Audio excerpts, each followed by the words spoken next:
I want to talk about gravitation and the discoveries that were made by Bob Lazar and the people who studied UFOs that were captured and tried to construct or speculate about the possible physics of these machines. And but before I go there, I want you to look down and you see a symbol that the Iranians, they use this symbol a lot. It's in the Pazar God, which is like a archaeological site or a Persepolis, and shows a man with wings and he's flying. But if you look under this symbol, you see this like something like a cone shape. It looks like a bunch of waves that are coming out of the bottom of this wings or UFO or disc or whatever it is, and it's enabling him to fly. Well, when Mr. Lazar was talking about back engineering the UFOs, he was saying that there were this machine that was constructed using a material that's not found in Earth, but in other parts of the universe.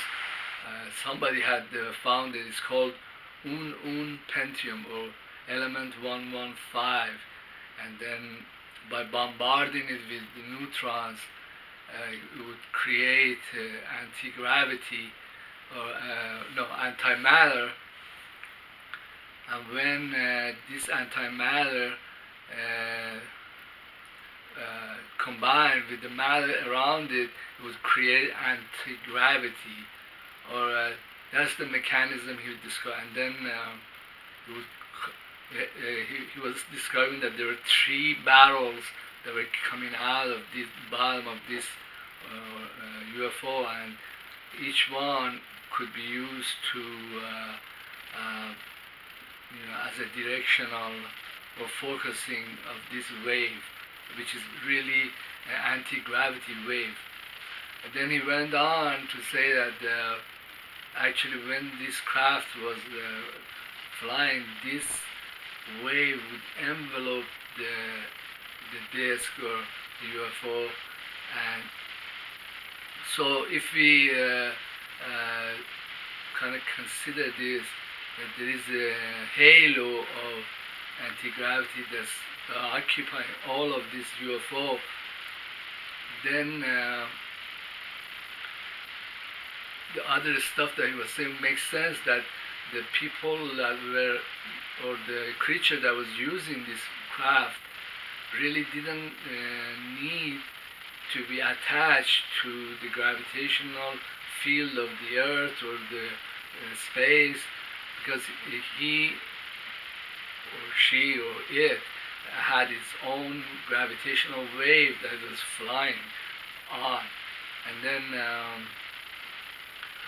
I'm kind of speculating that this is possibly the mechanism of really this disk is disconnecting from space or universe. It has its own field, and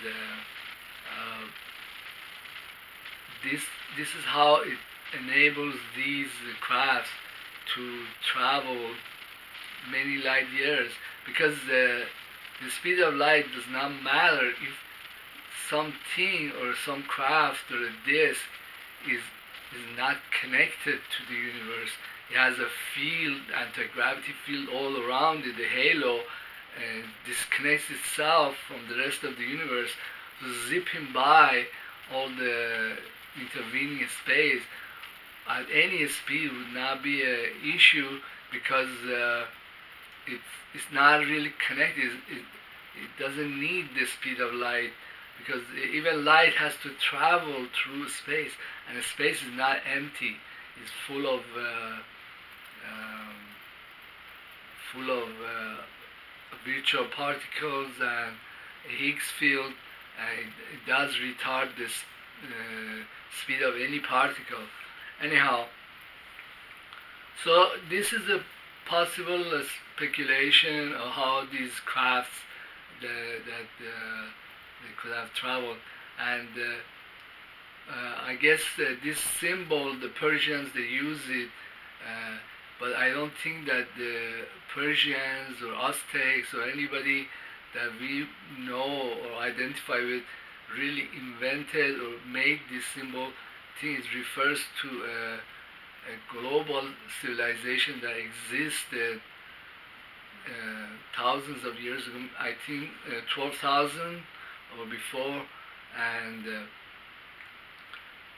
they were destroyed by floods and whatever, and then the rest of the humanity gradually came back and occupied these buildings and these sites, and they kind of identify themselves with these symbols, but actually the Sufi master said that there is no new discoveries to be made, because everything has already been discovered. It's just that we are disconnected from these discoveries or these schools or civilizations that had this technology. And basically what me or any physicist would be doing would be retracing back our steps and try to rediscover or become conscious of something that has already been discovered and have been implemented. Then the Greeks have the similar expression. It says, there isn't anything under the sun that a damn philosopher didn't already talk about. So somebody discovered these things, and we are just retracing steps and re-narrating something that's already there. And then if we look at the solar system, we find anomalies. For example, on Mars, find a lot of anomalies that are like pyramids, very large pyramids, but they're similar to what was in Earth. So this signifies that there was, or there currently is, other civilizations that are not dead. They're there, but we are just becoming conscious of this. Hey, this exists. This is not. But the other thing that I find very interesting is that all in the literature of megalithic era, or in the narratives that we have made, it seems that there is parallel development.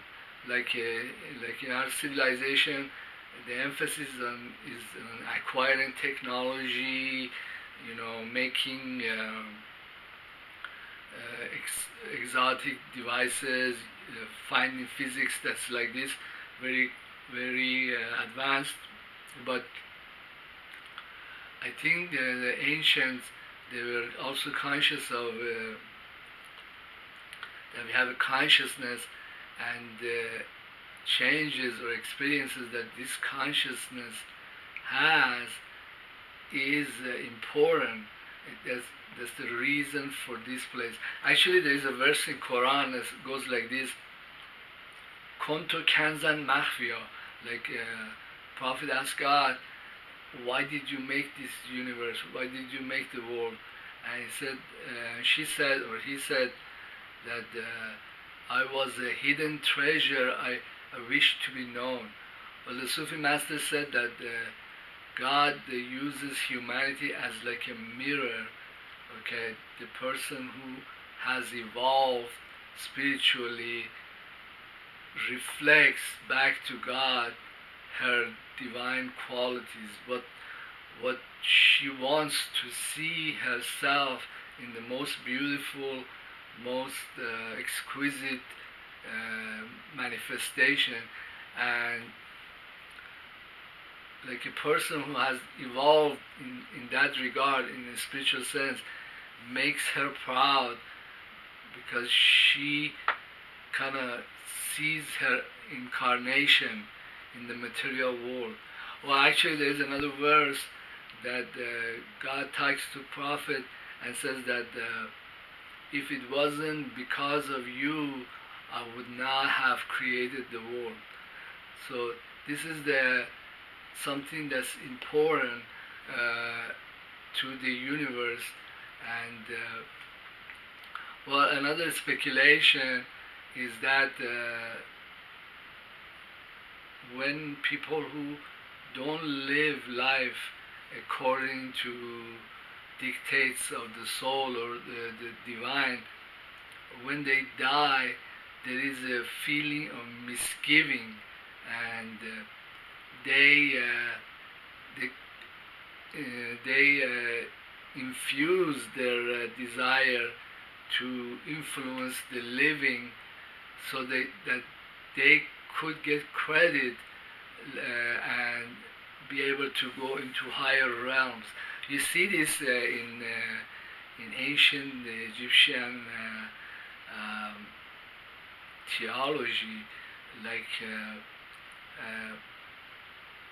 there is a God, or I don't know what names they use.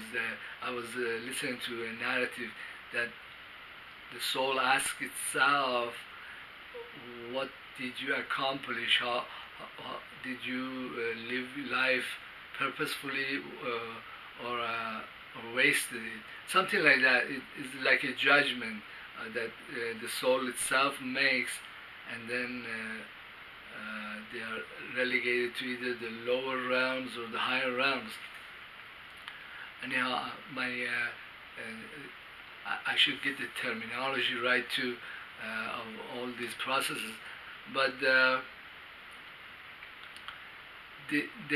these ancient technologies seem to be directed to kind of making amend to the past by harnessing the souls of the living, or inspiring, something like that. So what happens in the consciousness or the soul of a person, it changes the universe. It has meaning. This meaning, okay, is how far one has been able to reflect this universal consciousness. And the technologies of the past seem to be directed in this direction, and then but they also had very advanced physics, and we are just retracing and trying to rediscover these ideas. Actually, in Sufi tradition, they say that you are going on a journey, like it's something that, like a road that has landmarks and destination, but this road is not something that has to be made or rediscovered, it doesn't have to be invented or made, but it's already there. You just retracing these steps and discovering these older technologies or older spiritual practices. And we are disconnected. Our civilization is totally focused on material aspects of the universe, but it doesn't have to be like that, and not everybody is bound by these reductionist or Western philosophies or ideas. If we look at the different eras, different thinkers, they didn't see the need to endlessly rejig the technology. Well, it had some use, and well, this is how much I want to go with that. There is a lot of literature out there, and when somebody deviates to a great extent from this master plan or what the universe wants to do, it's like they have acquired the burden that they don't know how to get rid of. I think that the very traditional life, like when people make families and kids and the prayers and very settled life like that, very traditional, is what we are constructed to do and find the greater aspects of the universe in this framework. If somebody deviates to a great extent, then they're going to have problems that might not be able to resolve.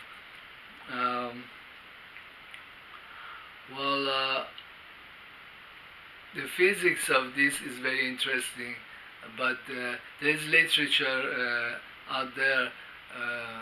I find the works of Bob Lazar and back engineering UFOs very interesting. But also there are some other aspects that is actually conversations with grays, and seems that they are from our future. Well, another aspect that I want to cover is that